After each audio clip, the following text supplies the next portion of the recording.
Good morning. Morning. How are you? I am fantastic. How are you?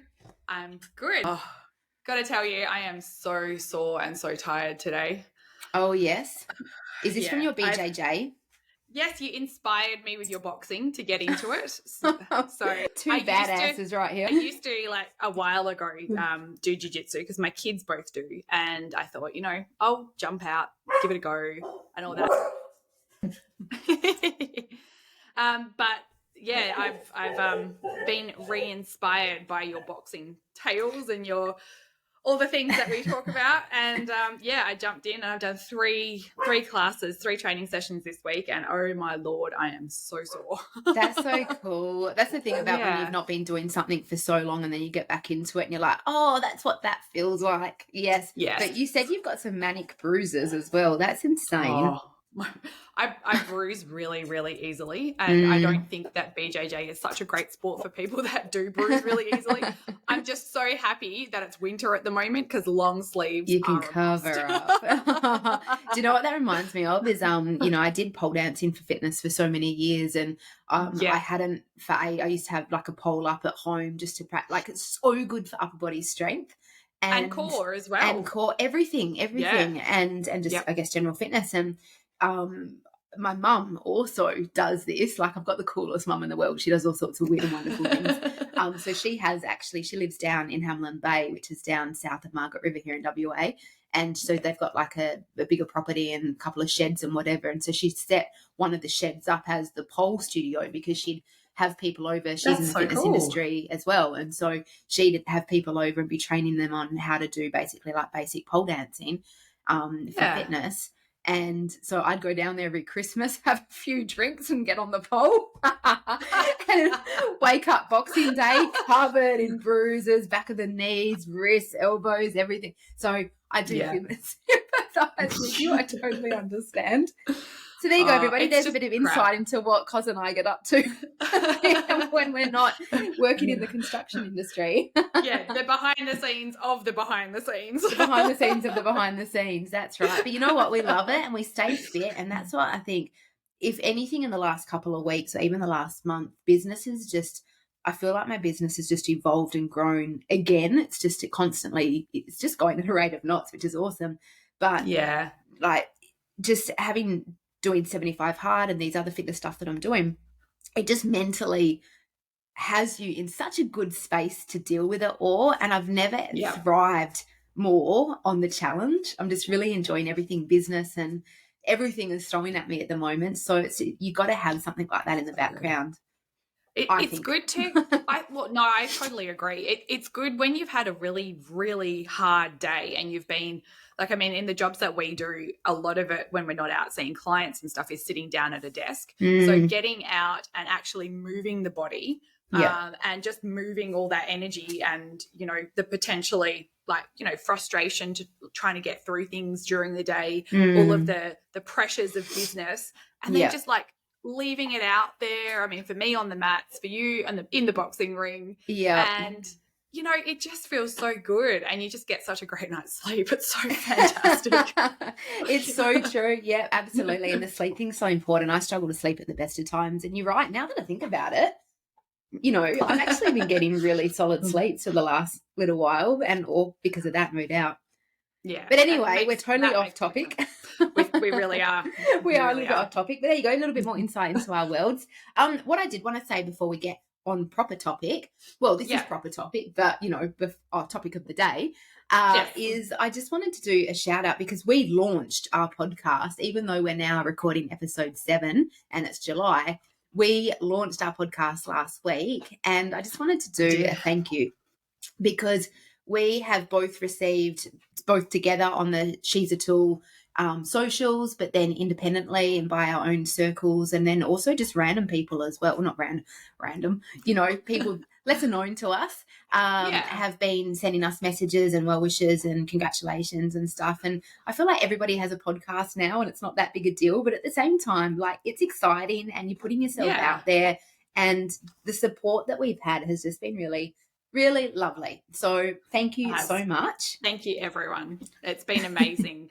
Keep giving us your feedback. Keep dropping into DMs. Keep sending us messages, because honestly, it really does make my day, and I know it does for Bron as well. That's it. But don't just toot our trumpets just because we've asked you to. What? No.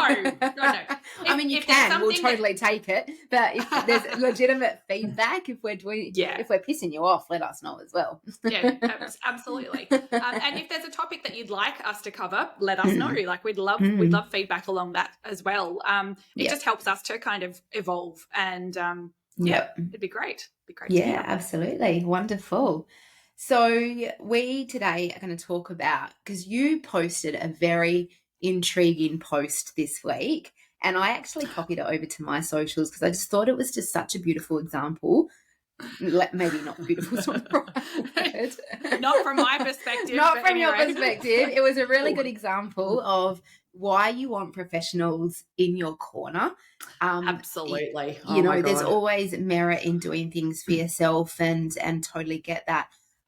But, I dare say it is responsible to have professionals in your team with certain components. And as we always say, there's a lot of moving parts in the building game, and, compliancy and legal obligations and all that kind of thing is something you don't want to gloss over, or if you're just not aware, then you don't know that you're glossing over something.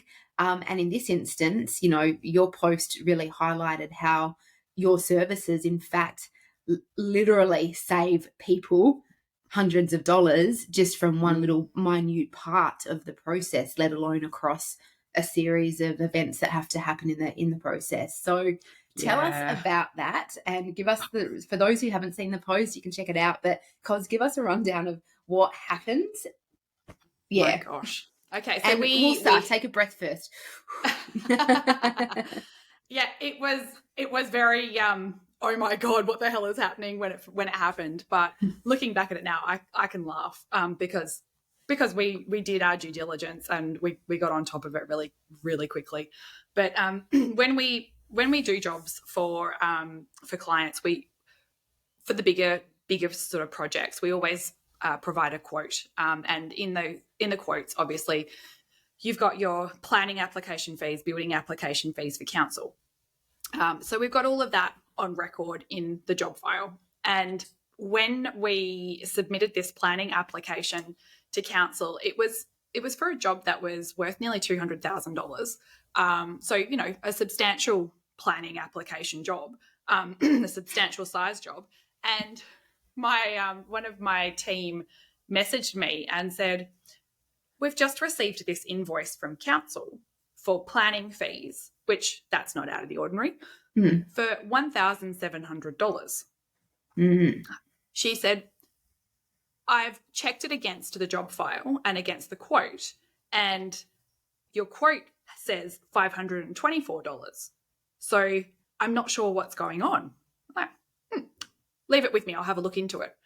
So I thought, let me open my calculators, because we have these spreadsheet calculators for building fees and planning fees, so that we can quote the right fees. Because just on a side note, because the fees differ depending on the size of the job, right? Is that right? Yeah. They're based on the build cost. So for building application fees, they are the same fee until you hit $20,000, and then from $20,000 and over, it's a sliding scale. Planning is a little bit different. You have a $50,000 limit, and so everything up to $50,000 will be the same fee, and then $50,000 and over is on a sliding scale. Right, got you. Yeah, so plugged it back into the calculator, got the same $524. I'm like, this is really, really odd. So I thought I'll quickly try a couple of other calculators, just in case this one's got a glitch in it somewhere and I'm just not calculating it properly. Yep. Tried another 2 calculators, and they both came out to $524. Like, that's really, really odd.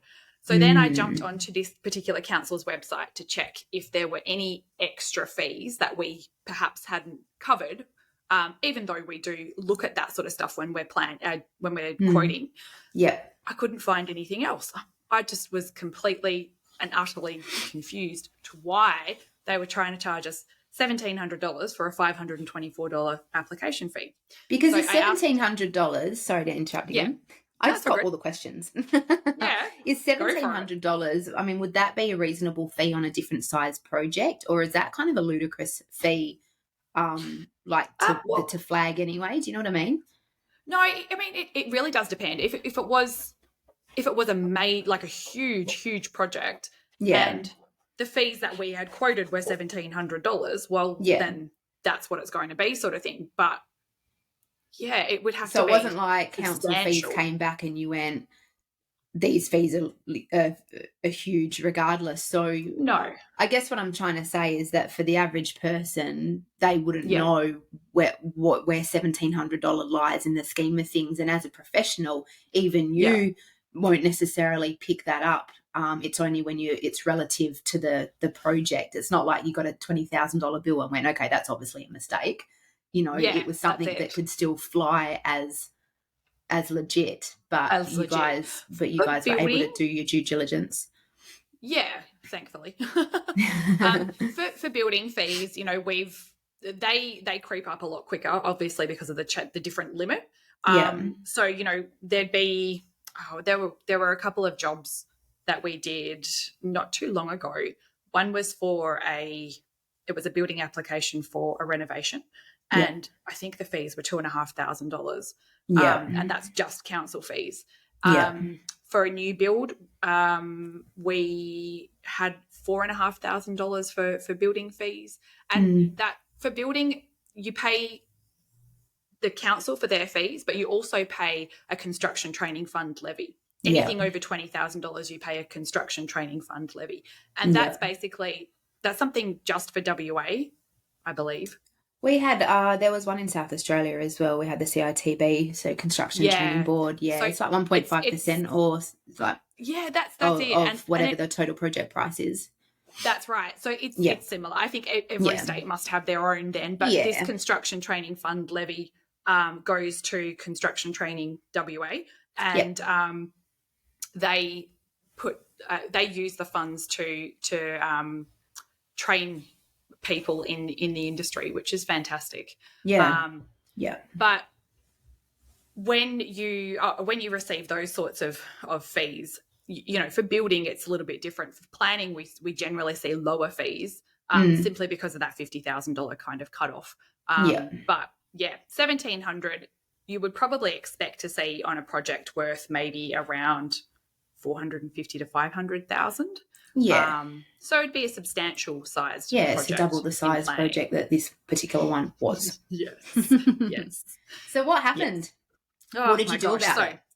I asked my my team member to go back to council and just say, look, can you please give them a call? Can you please ask them to have another look at the fees? This is how we've calculated it, and we're not quite sure where the extra is coming into it.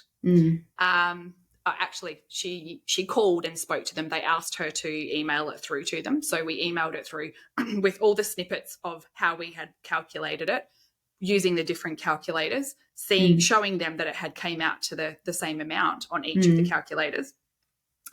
And the response we got was, oh, apologies, we miscalculated. We'll reissue the invoice for $524. Nice, as you should.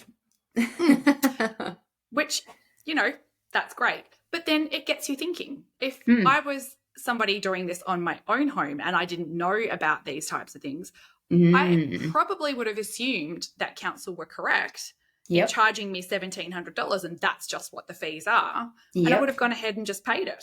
Exactly. You would have had a grumble, but you wouldn't have known any different. And you would have paid it, and you've just paid like more than three triple. times the amount. Yeah, more than. It's crazy. That's insane. And that's just one little component as well. Because if you look at like the whole process of a build, not just with council, but with everything, you've got fees going left, right and centre. And, you know, you just want to be working with trusted professionals, and at any opportunity where you've got people, that right there was worth your specific fees, you're worth your weight in gold in that moment, because you've picked that up for your client as well. Yes, that's it. Exactly. If you hadn't have done your due diligence, I always struggle with that, due diligence. I put my j in the wrong one. If you hadn't have done that, then, you could have passed that on to the client, and then they might not have questioned it. And Yeah. then they might pick it up later, and then you've got egg on your face, or they've paid extra money. Plus, it's just Yes. good on you. Well done. Thank Round you. of applause for team complete approvals. This is why we have you in the corner. Yeah, and that's what got me sort of thinking and putting the post out there is like, it is 100% worth having professionals in your corner. I mean, not just for the fees side of things, but for all the things that you may not be 100% across. And when we're in there doing these things day in and day out, I mean, this is a new one for us, but most of the time we've come across these sorts of things, and and then we can do something about it. And if it stands out, or if it just doesn't look right, then we know who to contact and how to kind of get on top of it and make sure that we are across it. And if that is the case, that it was to be $1,700 in fees, well, then that's fine. But why? And what did we need to take into account that perhaps we didn't? Just kind of educating ourselves about it as well for next time. But fortunately, we saved our client a little bit of money. You made a really good point there as well, because you said it was how we went about it. Let's say a homeowner did this themselves and they did actually pick up, this is a little bit steep and I'm going to question it. There's every chance they'd go back to council and they'd be a little bit more aggressive than maybe the approach that you took. Just a little bit emotional. A little bit emotional, that's right. You take that out of it. You knew where to go to try and problem solve that for yourself, and you triple checked it with the different calculators, and then you had the information, you gathered it, you presented it to council in a professional manner, and they were able to look at it and go, oh yeah, we messed up. But can you imagine? You could just see it, a homeowner calling council, like planners probably already have their back up at homeowners, because in fairness to them, they do deal with a lot of random shit from people. Yes, my neighbour this, my neighbour that, like they deal with a lot of stuff. So they're probably, in defence mode as soon as the homeowner picks up, gets on the phone. And then the homeowner's probably going to be a little bit emotional, a little bit disgruntled, and come in a little bit aggressive. And, it's just, even if they get the result and they get the money reduced, you've now flagged yourself as hard work. So when your file now goes through the rest of the process on that planner's desk, what? They're going to keep putting it off because that's just human nature. Oh, I don't want to deal with Mr. Jones at 20B, whatever. Like, do you know? It's just, it's nice that you can be removed, get the emotion out of it, have someone take care of it for you in a professional manner, and probably a more efficient manner as well. You know who to call, you can just get on with it and it's done. And I did you turn that around in like a day? Not even that. I think it's all done and dusted in a few hours. Yeah. But the client didn't even know about it. No, the client doesn't even know about it. Exactly. It's just one of those things that we do in the background. Yeah, that's it.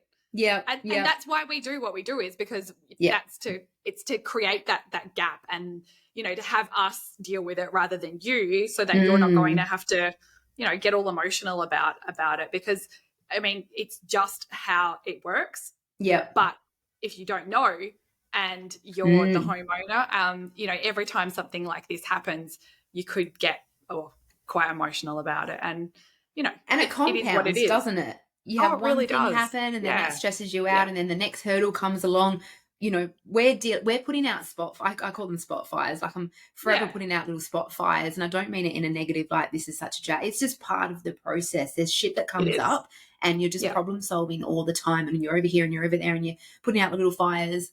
And it's just how the process goes. But if you're a homeowner and you're doing this yourself, it then compounds because of that emotional connection. So you get one thing with council, and then then there's a supply issue, and then that's you're already a little bit stressed from the council thing, and then there's a supply issue, and then all of a sudden one of the trades accidentally damages something on site, and then you're like, oh, this whole fucking thing's been a disaster. And by the time you get to the end of your project, you're like, I'm never building again.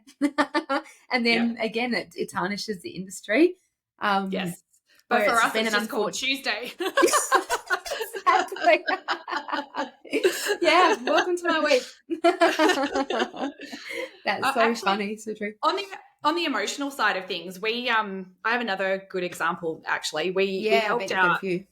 Yeah, quite a few. But we helped out these people who are building actually close by to where I'm located. So they're located in Oakford, and that's south of the river in Perth. If you're following along For our at home. interstate listeners. Yes. We've got a couple. We do indeed. We do. So she was going through the planning process, but this was something along the state planning lines and had to go through the West Australian Planning Commission. And they were at the point of advertising to neighbours and all that sort of stuff, because when you do go through the planning process, there are some things around the planning rules and regulations where we need to offer neighbours the opportunity to weigh in on the development, and that's where they were at. They had received a response from the West Australian Planning Commission to say that there were some negative comments that had been received, and they never tell you who, and they never tell you exactly all the details. They'll just give you the responses and the ones that you need to. But we always know it's old Mrs. Brown next door who always whinges about the bins. But you can most of the time you can pretty much guess who it is. Yeah. We all have that one neighbour. Yeah. So she contacted us actually through our Instagram account, and she asked for some assistance. And I said to her, look, no problem at all. Send me through all of the information that you've got so far. And if you've done up some responses, I'd love for you to send those through to me as well. And this couple were doing the whole thing by themselves. And when I read everything through, it was incredibly emotional because it's their home and they're building it right now. So it was the home that they had always wanted. And they were so excited about it. And then, pretty much you've got this neighbour that's just absolutely shitting all over the design and where it's located on site. And I think it all came down to a metre or a metre and a half of where it was located on site, which is not much at all in the scheme of things. And this block was massive. So anyway, I had to read through everything, and I did a little bit of research, took the emotion out of it, and gave her some responses. And from a completely, I suppose, business-brained mindset, not having the emotional side of things. Industry jargon. Yeah. And then a few weeks later, we got another message through from her just thanking us so much for our help. It had sailed through, and they received their approval. So, yeah, she goes, I'm never doing this myself ever again. If I've got anything else going on my site, I will be in touch. Amazing. Yeah. Stick that in a testimonial, will you? Yeah, right. That's it. Yeah. Oh, that's so good. I love those stories. Yeah. I mean, otherwise it could have been such a shit time for her. Yeah. There's so much rules and regulations around that compliancy, and if you don't know it all, then you don't know the loopholes. Yeah. Either.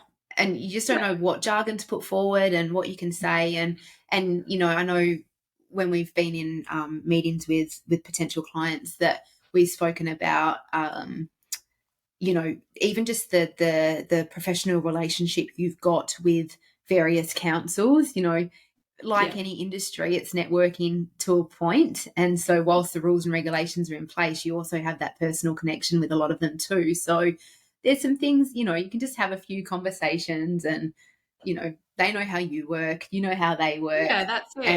And things just are seamless. Yeah. Yeah. Yes. It's nice to be able to help and to get a good win for people like that as well. Yeah. But from a designer's standpoint, I'm sure you've got plenty of examples that you could give us. Around compliancy, I think it's just there is a lot of cowboy operators out there.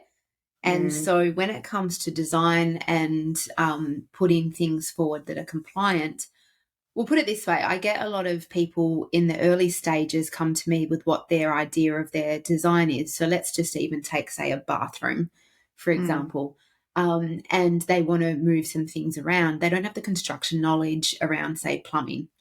And they like, I want to move, I want to have, I want to move the shower over here to where the vanity is, and I want to put the bath over there where where the shower was or whatever.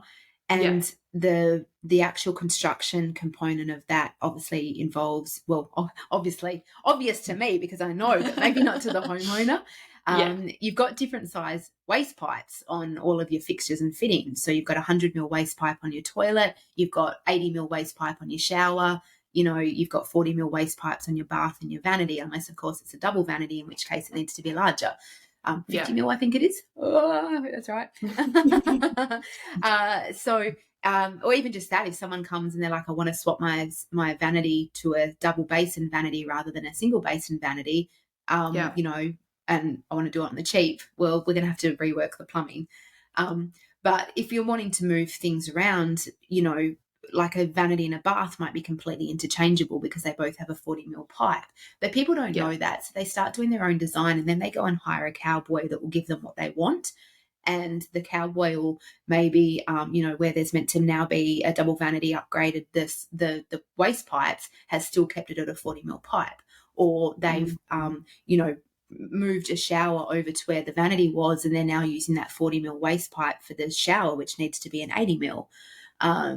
People will do it, but the consequence is it might not hold out. There's a regulation around that for a reason, and the reason is it's based on capacity of water flow to have all your drainage work effectively. So if you're finding someone to do what you want because you don't know what the rules are, you could be renovating that bathroom again in another couple of years when your pipes all burst under slab level or under, underground, under the substrate or whatever. So it's always a conversation around compliancy and risk. I guess, if we look at that, say in a kitchen, with high density housing and people trying to get the most out of their smaller spaces, we see a lot of people wanting to integrate laundries into bathrooms or laundries into kitchens. But you might see on Instagram or Pinterest a kitchen that's got a washing machine in it, and it's all, looking all neat and tidy and smicko. That's great. But did you know that you actually need to have a separate sink for your laundry? Yes, that washing machine water can't be plumbed into your kitchen sink waste. It needs its own set of plumbing that's independent of the kitchen waste because of, you don't want dirty water, cross-contamination. You don't want dirty water coming up through your kitchen. Can you imagine if all your pipes got blocked and then all of a sudden you've got skunky, gunky water coming up through your sink where you do all your food prep? Ugh. Yeah, no thanks. No That's thanks. Gross. It'd be like plumbing your toilet next to your kitchen. But people don't know this stuff. And so if we look at the topic of having professionals in your corner, you're able to deal with these things right at the very start of the design process before people have got too emotionally attached. So they know, okay, well, these are the rules. And now we know the rules, we can design to the rules. That's it. And that's just a couple of internal things. There's so many. If we look at building design and extensions and additions and renovations and that kind of thing that involves structural, then we've got rules to follow there as well. How far can we take the building out? Where's our setbacks? How much private open space have we got? Have we got enough permeable ground outside? All of these things that you'd come across all the time, but it's good to know that in the front end of the process so that when we're designing, we can take all of that into account. The average person isn't going to know this stuff. Yeah. And on the subject of compliancy, something that has cropped up its ugly head a lot recently is if you are removing walls in your home, you are going to need an approval for that. And you're going to need a structural engineer to make sure that you're not knocking down a wall that's holding up your roof. So please go through the right channels and get it done properly. Yeah, absolutely. Why do you think you're seeing that a little bit more lately? I think it's just down to even the Cowboys side of things. There's a lot of people that don't know that you need to have approval for that sort of stuff. And Yeah. people are just, wanting to make changes in their home and thinking that they're going down the right path to do that. And these cowboys in the industry are coming through and just going, oh, yeah, we can move that around. Sure, we'll take that wall out. It'll give you a great big area in here. And, we'll deal with all of the things in the roof, which they might do properly. Yeah. Don't get me wrong. They may do that properly, and they might have enough knowledge around that side of it. But Yeah. you still do need to have that approved through council, because there's a whole other side of it where it's going to have impact on your energy efficiency through the house. It's going to have impact potentially on the national construction codes and, ventilation and making sure that you've got all airflow and everything going through properly. These sides of things always come into it when you're removing walls and changing the floor plan essentially of your home. And then when you go to sell, that's something that you also need to have approved, because these days especially, you need to disclose anything like that on your property that hasn't been approved, that has been changed from the original structure. Yeah. So that's just going to cause so many more problems down the track. Just get it done properly, straight away, right up front. Gosh, if people are out there removing walls without even engineering, like, I don't even want to think about that. I don't want to know. We don't need any roof collapses and stuff. No, please no. No. That would be just absolutely horrendous. I'm known for getting up in the roof at consults. I don't know if any other interior designers do this, but yeah, I'm usually up there. I need to know. I want to know, because by the time I get an engineer out there, for me, I'm all about efficiency. If I can find out something without having to wait or pay for an engineer to get out on site, then great. I want to know. So, in Perth with our beautiful brick walls everywhere and our old conventional roof structures everywhere, even just pulling out a wall that's only 600 deep, that's between your oven and your fridge, or your corner pantry. I see heaps of that, the old corner pantry, or the nib wall that's your robe in your bedroom. Like, Perth loves their bloody brick structures, which is ridiculous. Yes, new builders, stop doing this. Please stop doing this. Don't build in an alcove made of brick for a fucking robe, because you could do a built-in and gain an extra 130 mil of storage. Like, you don't need to increase that stuff. Stop doing the brick walls around the ovens. That's an extra 260 mil that someone could have as bench space. It's a no-brainer. It's not required. It's not a structural requirement that we need. I'm getting on my high horse here now, Kos, because it does my head in. Because it's costing people money, because without a doubt everybody ends up removing it. It's just not necessary from a new build perspective. And it's not necessary for a structural reason, and all it's doing is taking up precious space. So if you are building a new home, get your builder to not put brick walls around your ovens or around your pantry. Use your cabinetry. Take that 130 mil, which is your brick plus render, down to an 18 mil panel, and give yourself some extra bench space or storage space.